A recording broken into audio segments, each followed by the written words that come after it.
important event that I think in terms of my faith that I think makes a lot of sense for me. So count on my support in terms of being with you in every IFTAR from now on. Ladies and gentlemen, I think those of you who are lucky to have followed the events in Kenya this morning witnessed an event that not many of us have witnessed or have witnessed in our life. Maybe those of you who are there 63, you may have seen something close to that. But for those of us who missed on 63, I think we saw a bit of what's happening in 63. Anyway, this is a day that we are all proud of Kenyans to have seen the ushering in of the new constitution. As I start watching the television and seeing the president sign the constitution, and which was sealed, and then he went to the Kenyans, and thereafter the singing in full, the three stanzas of the National Assembly, as well as the Gun Salute. I realized it was a journey that it was worth for us as Kenyans to have taken. So finally, after 20 years, we have a new constitution. A constitution that makes a lot of sense, and I think I was telling my brother.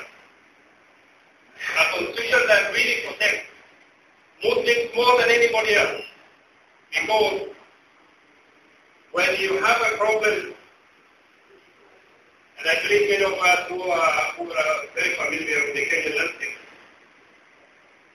when you have a problem as a community that really makes you feel like you're not part of or you are taken for granted, when that is alleviated and that is removed, then you are a Kenyan. So for us as a Muslim, this constitution means more than anybody else. The constitution that, as my brother Jalal has said, through the Bill of Rights, will protect each and every Kenyan, irrespective of your race, irrespective of your gender, irrespective of your color, irrespective of your class, whether you are a rich person or not. Why I say this, all of us have experienced situations where some of our brothers and sisters have been arrested without any due process of the law. With effect from today, I think our law enforcement authority have a very serious problem because the Bill of Rights now makes it mandatory for that Kenyan to receive justice. That Kenyan is going to be innocent until found guilty. So some of those services will go. Another thing that comes to my mind in this new dispensation is a good number of you most probably have lost your nationality by taking maybe UAE nationality. And our constitution did not allow for dual citizenship. With effect from today, I think it is going to take a year by the time the bill for dual citizenship is put in place. But within 1 year or so, you can now be a UAE national as well as become a Kenyan national. So again, for Kenyans in the diaspora, those of you who have taken nationality, and we understand, if you want to be in this country for a long time, if you're given the option to be a UAE national, you take it. And unfortunately, you end up losing your Kenyan nationality. So that was a big mistake in our own constitution, which now has been addressed. And I think for you who are here, who are UAE national, but have a heritage, a Kenyan heritage, what this constitution really means is that once born a Kenyan, once a Kenyan, forever a Kenyan. Whether you become a UAE national, you become an American citizen, or you have 10 passports, you will remain a Kenyan forever. So that is a very major plus for us. Inshallah, as a community, it is important for us to understand that this was a very tough problem because one of the issues, which was not contentious, to be honest, it was not contentious. I don't know why this came about later, is that the landing road remained the way it was. For us, again, that was a very big plus. And those who wanted to drag the issue of the large cost in the debate for the new constitution lost, because majority of Kenyans, 67% of the Kenyans, voted for the new constitution, and their voice was very clear. The landing cost is not an issue for non-Muslims. This is an issue for Kenyans, and it must remain in our constitution. So again, for us, that is a plus for us. And more than that, we know that a lot of issues in our own constitution was not right. For example, the imbalance development, where some regions in Kenya were not developing very well. A few of you come from Lamu, for example, understand how development was not reaching your locality. But now we have 47 counties, each which is going to get enough resources. So we hope that in the years to come, the regions in the country are going to slowly reduce the gap between the developed parts of Kenya and the non-developed parts of Kenya. So I think a word that I would like to mention about our relation with UAE, and I did mention it during the brief, we have a fantastic relationship with UAE. I don't know how the relationship was before I came, but I can assure you today our relationship at the best level. I'm sure all of you are aware UAE is going to open an embassy in Nairobi before December.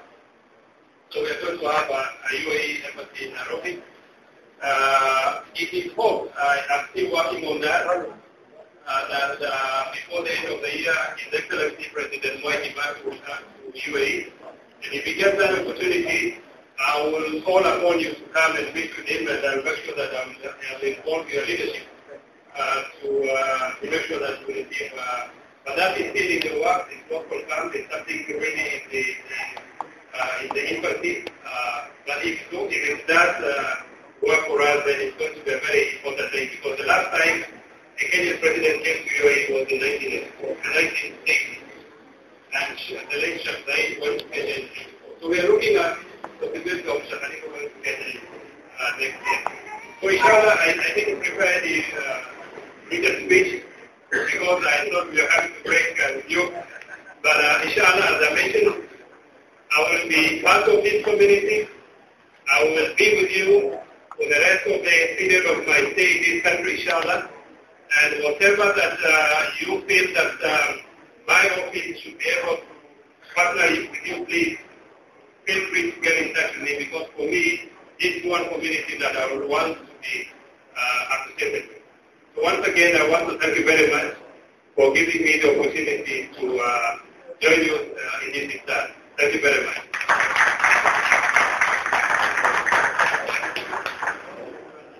Thank you, Ambassador Muhammad Kelo. Muhammad Kelo actually is not even our elder brother here in the UAE. Yeah, so we don't take him only as the official figurehead of all Kenyans in the UAE, but also as our elder brother. Yeah. So thank you very much for your commitment and your assistance and your wholehearted support. We will be together, my brother. I would like to also thank our leader and old man, Zay Rashad, and our Ma'alims also here. We have several of them who help us every year in reading the Mawlid. Our next event is the Mawlid Nabawi, and we shall inform you accordingly when it does take place. Right now, the only word that I have is please enjoy the IFTAR and share the IFTAR with us, and we hope to see you again very soon. Thank you and God bless you.